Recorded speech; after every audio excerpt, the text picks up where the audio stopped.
അമ്മയുടെ കൈപുണ്യത്തിൽ തുടങ്ങി ഭർത്താക്കന്മാരുടെ സപ്പോർട്ടിൽ പടുത്തുയർത്തിയ മധുരമുള്ളൊരു passion sugar sisters. Hi ma'am, welcome to TBA talks. Thank you. ഏതൊരു ബിസിനസ് തുടങ്ങുന്നതിന് പിന്നിലും ഒരു കഥയുണ്ടാവും. ഷുഗർ സിസ്റ്റേഴ്സിന്റെ ആ കഥ എന്തായിരുന്നു? വെൻ ഐ വാസ് ലിറ്റിൽ നമ്മളെ ഉമ്മ കേക്ക്സ് കുറേ ഉണ്ടാക്കും. അങ്ങനെ ഒരു 8th സ്റ്റാൻഡേർഡിലാകുമ്പോൾ ഉമ്മ പറഞ്ഞു, ഇനി നിങ്ങൾ ഉണ്ടാക്ക്, ഞാൻ നോക്കട്ടെ. അങ്ങനെ ഞങ്ങൾ ഉണ്ടാക്കാൻ തുടങ്ങി. അപ്പോൾ നമുക്ക് ഭയങ്കര ഇഷ്ടമായി, നമ്മൾ തന്നെ തിന്നാൻ തുടങ്ങി. അങ്ങനെ നമ്മൾ കസിൻസിനും ഫ്രണ്ട്സിനും എല്ലാവർക്കും കൊടുക്കും. പിന്നെ ഒരു കോളേജ് ട്രിപ്പിൽ ഞാൻ ഫസ്റ്റ് ഇയർ ആയിട്ട് പ്രോവിഡൻസ് കോളേജിൽ ഇവിടെ മലപ്പുറം. അപ്പം അവിടെ പോയപ്പോൾ എൻ്റെ കസിൻസാണ് സൂപ്പർ സീനിയേഴ്സ്. അങ്ങനെ സൂപ്പർ സീനിയേഴ്സ് റാഗ് ചെയ്ത് പറഞ്ഞ് കേക്ക് ഉണ്ടാക്കിയിട്ട് കൊണ്ടുവരണം പറഞ്ഞു.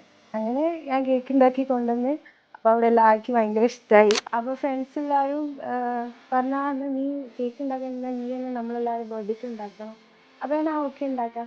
അങ്ങനെ ഫ്രണ്ട്സ് എല്ലാവരും സജസ്റ്റ് ചെയ്തിട്ട് ഒരു ഫേസ്ബുക്ക് പേജ് ഞാൻ തുടങ്ങാൻ വിചാരിച്ചു. അപ്പം എൻ്റെ സിസ്റ്റർ അപ്പോൾ +2ലാണ്, ഞാനും സിസ്റ്ററും കൂടിയാണ് തുടങ്ങിയത്. അങ്ങനെ സിസ്റ്ററും ഞാനും പേജ് തുടങ്ങണമെങ്കിൽ അതിനൊരു പേര് വേണം. അപ്പോൾ സിസ്റ്റർ പറഞ്ഞു എന്താണെങ്കിലും സിസ്റ്റേഴ്സ് ഉള്ള ഒരു പേര് മതിയാണ്. അപ്പം ഞാനൊരു ഷുഗർ ഒരു പേര് സജസ്റ്റ് ചെയ്ത്. അപ്പം സ്റ്റാർട്ടിങ്ങിൽ കുറേ ആൾക്കാർ കളിയാക്കി, പഞ്ചാര പെങ്ങന്മാർ എന്നൊക്കെ പറഞ്ഞിട്ട്. പിന്നെ പക്ഷെ നമുക്ക് ആ പേര് ഭയങ്കര ഇഷ്ടമായി. അപ്പം നമ്മൾ പറഞ്ഞു വേണ്ട, അത് തന്നെ വേണ്ട. അങ്ങനെ നമ്മൾ ഫേസ്ബുക്കിൽ വെറുതെ ഒരു പേജ് തുടങ്ങി, ഷുഗർ സിസ്റ്റേഴ്സ് നെയിം ഇട്ടു. 2013 ആ ഒരു സമയത്ത്. അപ്പോൾ അതും ഒരു ബിസിനസ് അല്ല, ജസ്റ്റ് ഒരു പാഷനായിട്ട് ഒരു പേജ് തുടങ്ങി. പിന്നീട് പുറത്തത്തെ ആൾക്കാർ അതിൽ മെസ്സേജ് ചെയ്ത് ചോദിക്കാൻ തുടങ്ങി, നിങ്ങൾ കേക്ക്സ് ഉണ്ടാക്കി തരുമോ, ഓർഡർ തന്നാൽ എടുക്കുമോ.